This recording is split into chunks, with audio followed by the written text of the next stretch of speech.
Hello बच्चों, चलिए आज क्लास को थोड़ा इंटरेस्टिंग बनाते हैं। BSc 6 semester botany paper first की आंसर की देख लेते हैं। और ये क्वेश्चन पेपर है MJPRU यानी महात्मा ज्योतिबा फुले रोहिलखंड यूनिवर्सिटी बरेली 2026 का। जिन बच्चों ने ये क्वेश्चन पेपर दिया है अपनी आंसर की चेक कर लो और ये चेक कर लो कि कितने क्वेश्चन आपने सही किए हैं और कितने क्वेश्चन आपने गलत किए हैं। जिन बच्चों का अब तक पेपर नहीं हुआ है उनके लिए ये क्वेश्चन पेपर सोने पे सुहागा, क्योंकि ऐसे बहुत से क्वेश्चंस होंगे जो इस क्वेश्चन पेपर से आपके एग्जाम पेपर में पूछे जाएंगे। पेपर फर्स्ट का नाम है cytogenetics, plant breeding and nano technology. चलिए देख लेते हैं इस क्वेश्चन पेपर में कैसे कैसे और कौन कौन से क्वेश्चन पूछे गए हैं। टोटल 100 क्वेश्चन है, 75 आपको करने थे। सीधे क्वेश्चन फर्स्ट की तरफ बढ़ते हैं बिना निर्देश पढ़े सीधे क्वेश्चन फर्स्ट की तरफ बढ़ लेते हैं। चलिए क्वेश्चन फर्स्ट है हमारा ये वाला, ठीक है। रैंडम सैम्पलिंग इंश्योर, जिन बच्चों को इंग्लिश में पढ़ना है इंग्लिश में पढ़ लो और जिन बच्चों को हिंदी में पढ़ना है वो हिंदी में पढ़ लो। यानी कि रैंडम सैम्पलिंग सुनिश्चित करती है। वेरी इंपॉर्टेंट क्वेश्चन, ए पे टिक लगा दो। जनसंख्या की प्रत्येक इकाई को चुने जाने का समान अवसर। बहुत छोटे छोटे क्वेश्चन हैं, बड़े प्यारे क्वेश्चन लगे मुझे इस क्वेश्चन पेपर के, बहुत अच्छा पेपर है। चलिए अगला क्वेश्चन देख लेते हैं। क्वेश्चन नंबर 2 है हमारा, कोशिका चक्र का कौन सा चरण DNA प्रतिकृति से जुड़ा होता है। इंग्लिश वाले बच्चे इंग्लिश में पढ़ लो, ठीक है। कोशिका चक्र का कौन सा चरण DNA प्रतिकृति से जुड़ा होता है। बी पे आप टिक लगा दो, S चरण, ठीक है, राइट ऑप्शन। चलिए कोई दिक्कत नहीं। क्वेश्चन नंबर 3 हम देख लेते हैं। पौधों की कोशिकाओं में वैक्यूओल का मुख्य कार्य होता है। Very important question. देखो जो क्वेश्चन पेपर आपका है उसमें क्वेश्चन ऊपर नीचे हो सकते हैं। जैसे ये इस क्वेश्चन पेपर का ये क्वेश्चन नंबर 3 है, तो हो सकता है कि आपका क्वेश्चन नंबर 8 हो, 15 हो, 20 हो, कुछ भी हो सकता है। पर आपको पता जरूर होगा कि आपने इस क्वेश्चन का ऑप्शन कौन सा सही लगाया है, क्योंकि पेपर मिलता नहीं है MJPRU का, बहुत कम किसी कॉलेज में मिल जाता है, वरना नहीं मिलता। चलिए, पौधों की कोशिकाओं में वैक्यूओल का मुख्य कार्य होता है। सी पे टिक लगा दो, भंडारण और परासरण नियंत्रण। ओके, चलिए अगला क्वेश्चन देखते हैं। क्वेश्चन नंबर 4, बड़े प्यार के साथ पढ़ो। पॉलीटीन क्रोमोसोम पाए जाते हैं। पॉलीटीन यानी कि polytene chromosomes are found in. तो पॉलीटीन क्रोमोसोम पाए जाते हैं पौधों की जड़ कोशिकाओं में, कीटों की लाल ग्रंथियों में। सी पे टिक लगा दो, कीटों की लाल ग्रंथियों में। देखो कुछ क्वेश्चन तो ऐसे होते हैं जिनका आंसर आपके माइंड में ऑप्शन को पढ़ते पढ़ते आ जाएगा। आप सोच लोगे कि यार यही राइट ऑप्शन है, मेरा मन इसे ही कर रहा है, तो ले उसी पे मार दिया ठीक। चलिए अगला क्वेश्चन देखते हैं। क्वेश्चन नंबर 5 है। इस क्वेश्चन का राइट ऑप्शन सबको पता होना चाहिए। भिन्नता गुणांक व्यक्त किया जाता है। भिन्नता गुणांक व्यक्त किया जाता है। बी पे टिक लगाओ, मानक विचलन अपॉन औसत मल्टीपल 100, है ना। चलिए क्वेश्चन नंबर देखते हैं 6। मैग्नेटोसोम होते हैं। बहुत सिंपल, बहुत छोटे क्वेश्चन है। मैग्नेटोसोम होते हैं बेटा, क्या होते हैं मैग्नेटोसोम हैं, जल्दी बताओ। बैक्टीरिया द्वारा उत्पन्न चुंबकीय नैनोकण, ठीक है, बैक्टीरिया द्वारा उत्पन्न चुंबकीय नैनोकण, यही क्या है इस क्वेश्चन का राइट ऑप्शन है, ठीक है। चलो कौन कौन बच्चे इस वाले ऑप्शन पे टिक लगा कर आए हैं। चलिए अगला क्वेश्चन देख लेते हैं। हैप्लॉइडी का अर्थ है, यानी कि हैप्लॉइडी रेफियर्स टू। हैप्लॉइडी का क्या अर्थ है? 1 सेट क्रोमोसोम वाली कोशिकाएं, 3 सेट क्रोमोसोम वाली कोशिकाएं, सभी क्रोमोसोम का नुकसान, या 2 सेट क्रोमोसोम वाली कोशिकाएं। तो यहाँ पर ए पे टिक लगा दो, 1 सेट क्रोमोसोम वाली कोशिकाएं। ओके, चलिए नेक्स्ट क्वेश्चन देख लेते हैं। क्वेश्चन नंबर 8 है। आइडियोग्राम क्या है? आइडियोग्राम क्या है? तो क्रोमोसोम मानचित्र इज द राइट ऑप्शन। क्या यही लग रहा है? यही है ना? हाँ यही है, बेझिझक लगा दो। क्वेश्चन नंबर 8 का राइट ऑप्शन ए पे टिक लगा दो। चलिए क्वेश्चन नंबर 9 देखते हैं। आज देखते हैं कौन कौन इस क्वेश्चन का बिल्कुल सही ऑप्शन बताएगा। थॉमस मॉर्गन द्वारा लिंकिंग का अध्ययन करने के लिए किस जीव का उपयोग किया जाता है? थॉमस मॉर्गन द्वारा लिंकिंग का अध्ययन करने के लिए किस जीव का उपयोग किया जाता है? जल्दी बता दो। ड्रोसोफिला मेलोनोगेस्टर। कितना बड़ा नाम है, कितना शानदार नाम है ना। चलिए क्वेश्चन नंबर 10 देख लेते हैं। क्वेश्चन नंबर 10 देख लेते हैं भाई। नैनोकण पौधों की उत्पादकता को कैसे बढ़ाते हैं? पोषक तत्वों की उपलब्धता बढ़ाकर। वेरी गुड, ओके राइट है। प्रकाश संश्लेषण दक्षता बढ़ाकर। वेरी गुड, ओके राइट है। सी पे टिक लगा दो, ए और बी दोनों। चलिए अगला क्वेश्चन देखते हैं 11। AI और IoT जैसी डिजिटल तकनीकें वनस्पति शास्त्रियों की मदद करती हैं फसल प्रबंधन के लिए, डेटा आधारित निर्णय, पारंपरिक खेती को पूरी तरह से बदलने में। ए पे टिक लगा दो, फसल प्रबंधन के लिए डेटा आधारित निर्णय लेने में। 11 का ए नंबर है ना। चलिए अगला क्वेश्चन देख लेते हैं। क्वेश्चन नंबर हमारा कौन सा है? 12 है। पढ़ो बेटा जरा 12वां क्वेश्चन। सो में क्लोनल विविधता उत्पन्न होती है। सो में क्लोनल वेरिएशन ऑक्यूर्स ड्यू टू, तो बी पे टिक लगा दो, बिल्कुल राइट ऑप्शन लगा हुआ। उत्तक संवर्धन प्रक्रिया में आनुवांशिक परिवर्तनों के कारण। ओके चलिए नेक्स्ट क्वेश्चन देखो जरा। क्वेश्चन नंबर 13 पढ़ो। क्वेश्चन नंबर 13 पढ़ो अच्छे से। पढ़ लिया होगा। अरे यार 1 मिनट में आप पढ़ लेते हो। जीन अंतःक्रिया जिसमें एक जीन दूसरे जीन के प्रभाव को छिपा देता है कहलाता है। अब नाम इतने खतरनाक है, इंग्लिश में पढ़ लो। Epistasis epistasis is the right option. A पे टिक लगा दो। चलिए क्वेश्चन नंबर 14 पढ़ो। दिख रहा है ना? हाँ मैं दिखाई दे रहा हूँ, ठीक है। निम्नलिखित में से कौन बहु एलिल्स का उदाहरण है? बहु एलिल्स का उदाहरण कौन सा है? तो इन भाई साहब ने सी पे टिक लगाया है, बट ये राइट ऑप्शन नहीं है। बी पे टिक लगा दो, एबीओ रक्त समूह, ठीक है, यानी कि ABO blood group is a right option. चलिए अगला क्वेश्चन देखते हैं। Question number 15। ये क्वेश्चन बहुत सिंपल दिया है, बड़ी आसानी से कोई भी पर्सन इसका राइट ऑप्शन लगा देगा जिन्होंने पेपर दिया।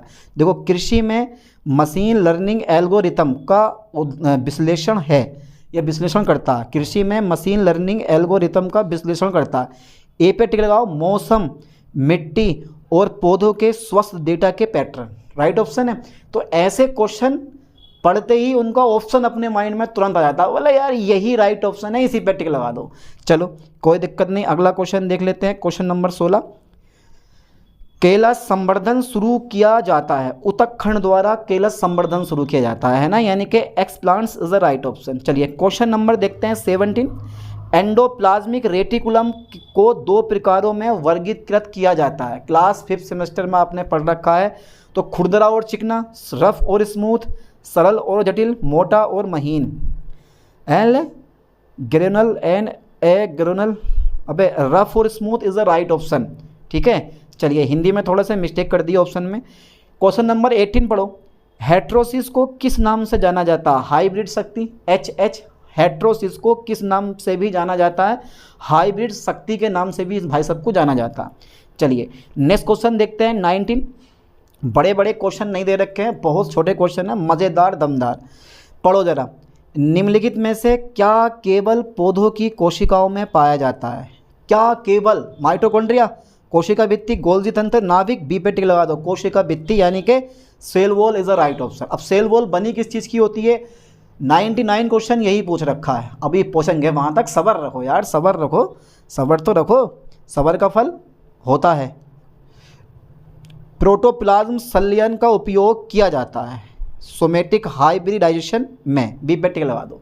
सोमेटिक हाइब्रिडाइजेशन में इस प्रोटोप्लास्ट संलयन का उपयोग किया जाता है। भाई जिनको पेपर मिला पेपर साथ लेके बैठ जाना, और जिनको नहीं मिला वो ऐसे ही बैठ जाना। बस देखते रहो कि हाँ यार इसका मैं ये लगा के आया हूँ और इसका मैं ये लगा के आई हूँ।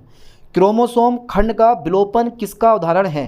संरचनात्मक असामान्यता का उदाहरण है, ठीक है। संरचनात्मक असामान्यता का उदाहरण है, ठीक है। ये पढ़ रखा है ना आप लोगों ने? अरे यार तुमसे बढ़ के कोई चीज़ है, तुमसे बढ़ के कोई चीज़ है। भाई 22 देखते हैं।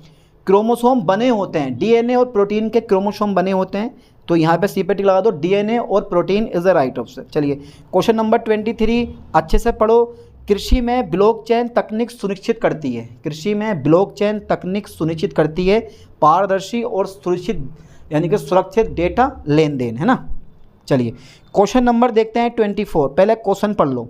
और मेंडल के नियम आपने पढ़ रखे हैं, प्रभाविता का नियम और दूसरा नियम जो होता है पृथक्करण का नियम। दोनों के दोनों नियम एकल क्रॉस यानी कि सिंगल क्रॉस पर आधारित है ना। डबल क्रॉस पर जो आधारित है वो मेंडल का तृतीय नियम है। इसका मतलब है द्विसंकरण में जुड़े हुए जीन की घटना का उल्लंघन होता है। तो बी पे आप टिक लगा दो, स्वतंत्र वर्गीकरण के नियम में यानी कि स्वतंत्र अव्यूहन के नियम में।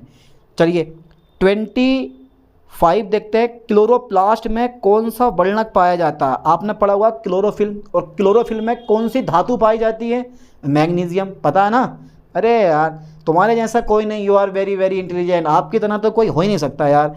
26 देखते हैं, पौधों के द्वितीयक मेटावोलाइट्स इन विट्रो में बनाए जाते हैं। पौधों के द्वितीयक मेटावोलाइट्स इन विट्रो में वो बनाए जाते हैं। सबसे बड़ा ऑप्शन कौन सा दिखाई दे रहा है? ये वाला। हाँ तो इस पर टिक मार दो, इसमें क्या बात है, व्यावसायिक और औषधीय उद्देश्यों के लिए है ना। बहुत इंपॉर्टेंट क्वेश्चन है। चलिए क्वेश्चन नंबर 27 देखो, सेल इंक्लूजन क्या है साइटोप्लाज्म में निर्जीव पदार्थ। ऑप्शन भी बड़े अच्छे हैं और क्वेश्चन भी बड़े अच्छे हैं, यानी समझ में आने वाले हैं। ये ना कि यार घुमा फिरा के क्वेश्चन दे रखे हैं कि क्वेश्चन पढ़ते पढ़ते पढ़ते पढ़ते पेपर निकल जाए पूरा, समझ गए। बहुत अच्छा पेपर बनाया हुआ है। 28 देखते हैं, शुद्ध रेखा चयन उत्पादन करता है। शुद्ध रेखा चयन उत्पादन करता है आनुवांशिक रूप से विविध संतति। आनुवांशिक रूप से विविध संतति, यही मेरे ख्याल से इसका राइट ऑप्शन है। बड़े हम सोचते हैं ना, वो होता नहीं है। ए पे टिक लगाओ, आनुवांशिक रूप से समान संतति इज ए राइट ऑप्शन, है ना। 28 का ए पे टिक लगा दो बेझिझक। चलिए अगला क्वेश्चन देख लेते हैं। 29 है, अनुकूलन का तात्पर्य है। अनुकूलन का तात्पर्य, जो ऑप्शन सबसे बड़ा दिखाई दे रहा है बी पे टिक लगाओ, नए पर्यावरण में परिवर्तित पौधों का अनुकूलन। ठीक है, नए पर्यावरण में परिवर्तित पौधों का अनुकूलन। चलिए अगला क्वेश्चन 30 देख लेते हैं, अंतर प्रजातीय संकरण में शामिल करता है।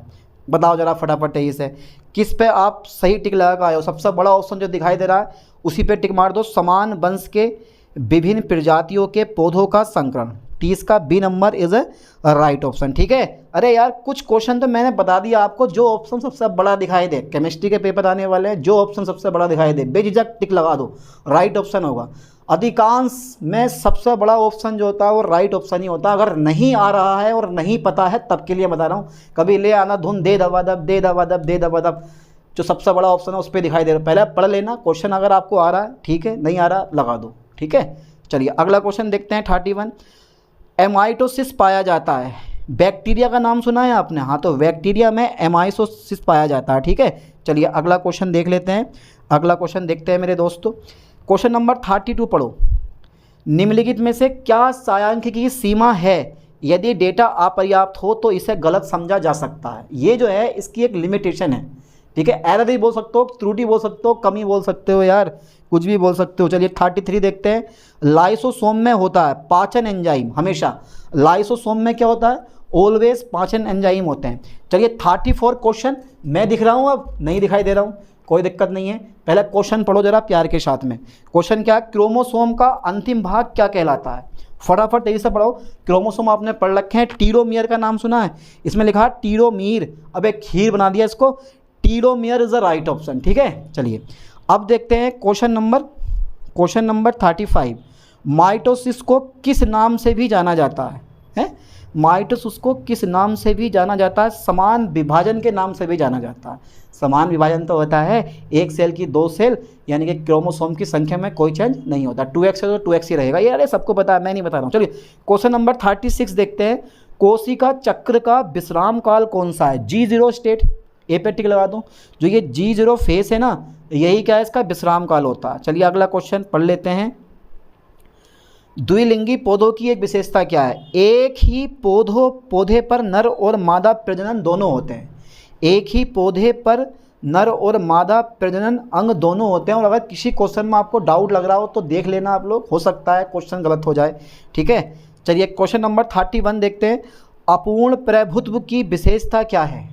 अपूर्ण प्रभुत्व की विशेषता क्या है? एक प्रमुख एलील पूरी तरह से गौण एलील को छिपा देते हैं, दोनों एलील समान रूप से व्यक्त होते हैं। सी पे टिक लगाओ, 2 माता पिता के बीच एक मध्यवर्ती लक्षण व्यक्त होता है। मध्यवर्ती लक्षण व्यक्त होता है, बाद में बिल्कुल सही है ना। 39 पढ़ो जला, बहुत सिंपल सा क्वेश्चन है ये वाला। निम्नलिखित में से कौन सा अंतरवंशीय संकरण का उदाहरण है? ट्रिटिकेल गेहूं गुणा राई इज अ राइट ऑप्शन। चलिए क्वेश्चन नंबर 40, हिस्टोन क्या है? आए हाय क्या पूछ लिया। हिस्टोन तो आप जोलॉजी में भी पढ़ते आ रहे हैं, बॉटनी में भी पढ़ते आ रहे हैं, और अभी भी नहीं पता आपको, प्रोटीन जो डीएनए पैक करने में मदद करते हैं वही क्या होते हैं? हमारे हिस्टोन होते हैं। ठीक है, चलिए क्वेश्चन नंबर देखते हैं 41। क्लोरोप्लास्ट होते हैं केवल पौधों की कोशिकाओं में। ये ध्यान देना, क्लोरोप्लास्ट केवल पौधों की कोशिकाओं में होते हैं। ठीक है, सभी यूकैरियोटिक कोशिकाओं में, अरे वाह यार कैसे हो सकता है? क्लोरोप्लास्ट उनमें होते हैं जो अपना भोजन स्वयं बना सकते हैं, प्रकाश संश्लेषण की क्रिया द्वारा, है ना। चलिए क्वेश्चन नंबर 42 देख लेते हैं। जैविक रूप से संश्लेषित सबसे सामान्य धातु नैनोकण कौन से होते हैं? सोना और चांदी। सोना और चांदी इतने महंगे हैं खरीदने में, बस पूछो मत। 43 देखो जरा, घातक एलिल्स के परिणाम स्वरूप क्या हो सकता है? जीव की मृत्यु हो सकती है। अगर एलिल घातक है तो उसका जो रिजल्ट आएगा उससे जीव की मृत्यु भी हो सकती है, ध्यान देना। चलिए क्वेश्चन नंबर देखते हैं 44। क्वेश्चन नंबर 44 है हमारा, नैनो सेंसर का उपयोग किसके लिए किया जाता है? भाई पर्यावरण परिवर्तन की निगरानी करने के लिए, रोगों में पता लगाने के लिए। तो ए और बी दोनों में करते हैं, बेझिझक लगा दो राइट ऑप्शन 44 का सी नंबर। चलिए अगला क्वेश्चन देखते हैं 45। अरे है, ऑर्गेनोजेनेसिस में शामिल होता है, ऑर्गेनोजेनेसिस में शामिल होता है और वो होता है अंगों जैसे जड़ और डंठल का निर्माण, वो होता है ऑर्गेनोजेनेसिस में शामिल, ठीक है। चलिए क्वेश्चन नंबर 40 देखो जरा, 46 दिख रहा है ना? अरे क्यों ना दिखाई देगा यार। जैव सांख्यिकी को परिभाषित किया गया है, जैविक अध्ययन में सांख्यिकी का अनुप्रयोग इज ए राइट ऑप्शन, ठीक है। 46 का बी पे आप टिक लगा दो बेझिझक, यही क्या है इसका राइट ऑप्शन। चलिए अगला क्वेश्चन देख लेते हैं 47। नैनो कणों के जैविक संश्लेषण को क्यों प्राथमिकता दी जाती है? पहले क्वेश्चन पढ़ो, नैनो कणों के जैविक संश्लेषण को क्यों प्राथमिकता दी जाती है? क्यों प्राथमिकता दी जाती है? ये लागत प्रभावी और पर्यावरण के अनुकूल है, ए पे टिक लगा दो, यही राइट ऑप्शन है इसका। चलिए अगला क्वेश्चन देख लेते हैं 47 का ए पे टिक लगाओ, 47 का राइट ऑप्शन ए ही है, ठीक है। चलिए अगला क्वेश्चन देखते हैं 48। किसने आनुवांशिकी के क्रोमोसोम सिद्धांत का प्रस्ताव दिया? बी पे बिल्कुल सही टिक लगा हुआ है, वॉल्टर सटन और थ्योरी यानी कि थियोडोर बोबरी ने, है ना। चलिए क्वेश्चन नंबर देखते हैं 49। एक उच्च काई वर्ग मान क्या दर्शाता है? एक उच्च काई वर्ग मान क्या दर्शाता है? डेटा का खराब मेल दर्शाता है, ठीक है। सी पे टिक मत लगा दियो कि ये सबसे बड़ा डेटा का खराब मेल ये शो करता है। 50 देखते हैं, स्थानांतरण में शामिल होता है क्रोमोसोम खंडों का आदान प्रदान हमेशा। इस जो ये तुम देख रहे हो ना, ट्रांसलोकेशन इन्वॉल्व्स, ठीक है, एक्सचेंज ऑफ क्रोमोसोम सेगमेंट्स, यानी कि क्रोमोसोम खंडों का आदान प्रदान इज द राइट ऑप्शन। चलिए क्वेश्चन नंबर 51 देखते हैं। AI आ गया हमारा, कृत्रिम बुद्धिमत्ता आधारित मौसम पूर्वानुमान किसमें सहायक करता है? एक किसान को जलवायु परिवर्तन के लिए तैयार करना, किसानों को जलवायु परिवर्तन के लिए तैयार करना, यही क्या है इस क्वेश्चन का राइट ऑप्शन है। चलिए अगला क्वेश्चन देख लेते हैं 52। कुछ पौधों में कौन सा लिंग निर्धारण होता है? कुछ पौधों में कौन सा लिंग निर्धारण होता है? एक लिंगी या द्विलिंगी प्रणाली, यही है राइट ऑप्शन, यानी कि एक लिंगी या द्विलिंगी प्रणाली इज अ राइट ऑप्शन। चलिए अगला क्वेश्चन देख लेते हैं 53। पहले क्वेश्चन पढ़ो, निलंबन खेती की विशेषता क्या है? निलंबन खेती की एक विशेषता है, बी पे टिक लगाओ, तरल माध्यम में बिखरी हुई कोशिकाओं का विकास, तरल माध्यम में बिखरी हुई कोशिकाओं का विकास इज अ राइट ऑप्शन। चलिए अगला क्वेश्चन देख लेते हैं 54। न्यूक्लियोटाइड्स किसके निर्माण के खंड है? तो न्यूक्लियोटाइड्स जो होते हैं ना वो डीएनए और आरएनए, आपको पता है कि डीएनए में 2 पॉली न्यूक्लियोटाइड श्रृंखलाएं होती हैं, आरएनए में 1 पॉली न्यूक्लियोटाइड श्रृंखला होती है जिनको आप स्ट्रैंड कहते हो। तो सिंपल सी बात है, डीएनए और RNA is the right option. इस क्वेश्चन का सबके सब बच्चे लगभग राइट ऑप्शन लगा कर आए होंगे, समझ गए? बहुत सिंपल क्वेश्चन है। अगला क्वेश्चन उससे भी सिंपल है, जिसे बोलते हैं 2 रुपये के इजी से भी इजी है। 55 देखो, क्लोनल चयन सबसे उपयुक्त किसके लिए है? वो होता है वेजिटेटिव रूप में प्रचालित फसलों के लिए। वेजिटेटिव रूप से प्रचालित फसलों के लिए ये क्लोनल चयन बहुत इंपॉर्टेंट होता है। चलिए 56 पहले क्वेश्चन पढ़ो, 56 क्वेश्चन पढ़ो, फिर उसका राइट ऑप्शन दिखाएंगे, माइंड में लगाते हैं। पौधों के विज्ञान में 3D प्रिंटिंग का उपयोग किसके लिए किया जा सकता है?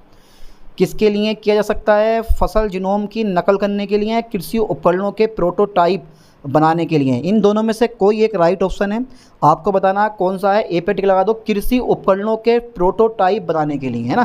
चलिए क्वेश्चन नंबर 57 देखते हैं। माध्यिका क्या है? माध्यिका एक क्रमबद्ध डेटा सेट का माध्यमान होता है, और माध्यिका के वो तो शुक्र मनाओ कि इस क्वेश्चन पेपर में आपसे न्यूमेरिकल नहीं पूछे गए हैं। न्यूमेरिकल पूछता तो आपको सोल्व करने पड़ते, समझ गए? माध्य का न्यूमेरिकल, समांतर माध्य का न्यूमेरिकल, पद विचलन का न्यूमेरिकल, विचलन गुणांक का न्यूमेरिकल, बहुत से न्यूमेरिकल पेपर में आते हैं, लेकिन इसमें कोई न्यूमेरिकल पूछा ही नहीं गया है यार, ये बहुत अच्छा काम किया है। चलिए क्वेश्चन नंबर देखते हैं 58। मोड का अर्थ है एक संख्या बार बार रिपीट होती है, सबसे अधिक बार होने वाला मान, यही क्या है तुम्हारे पास मोड होता है।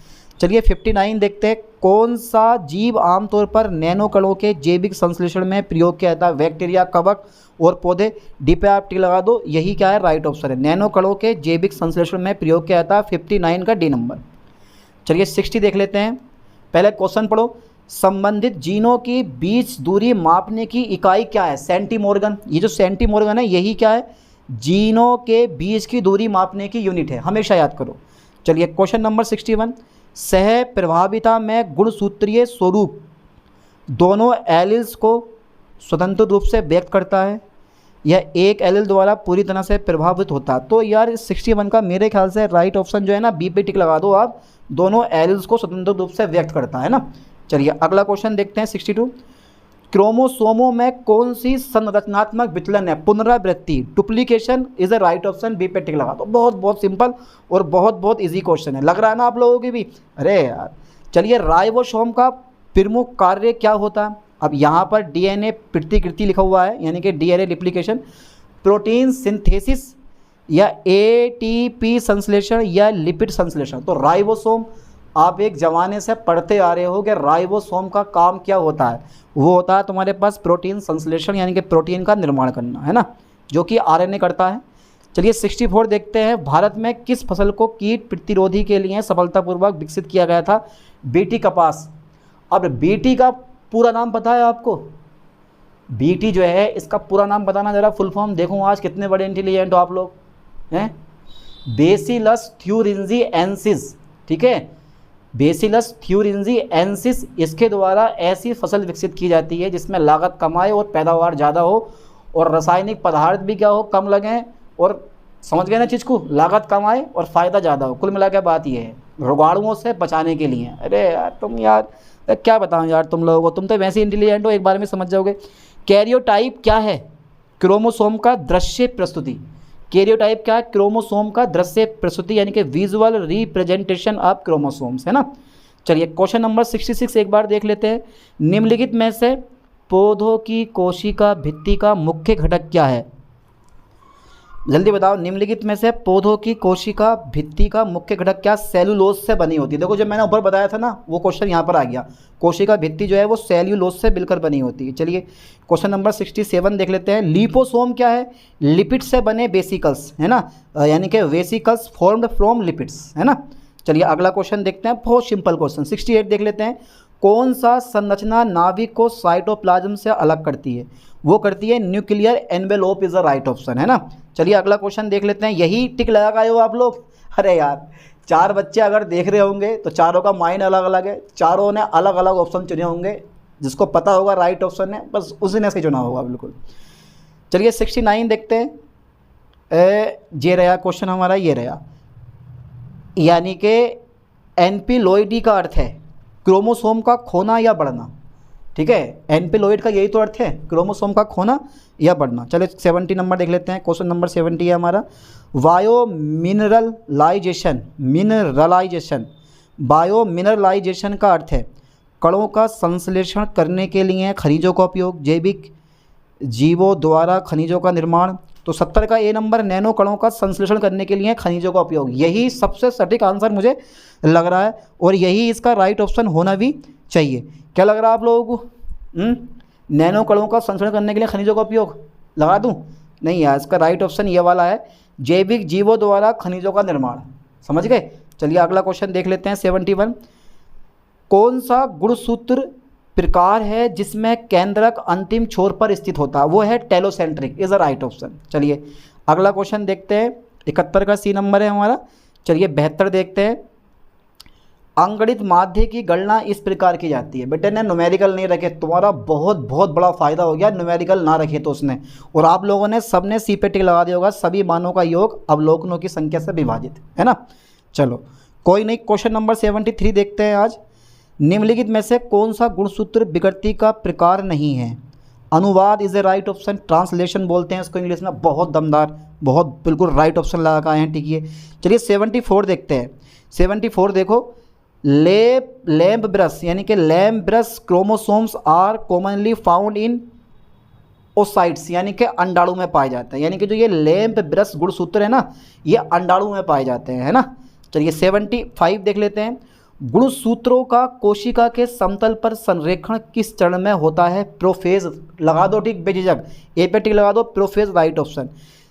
76 देखते हैं। निम्नलिखित में से कौन सा बाह्य केंद्रक उत्पत्ति का उदाहरण है?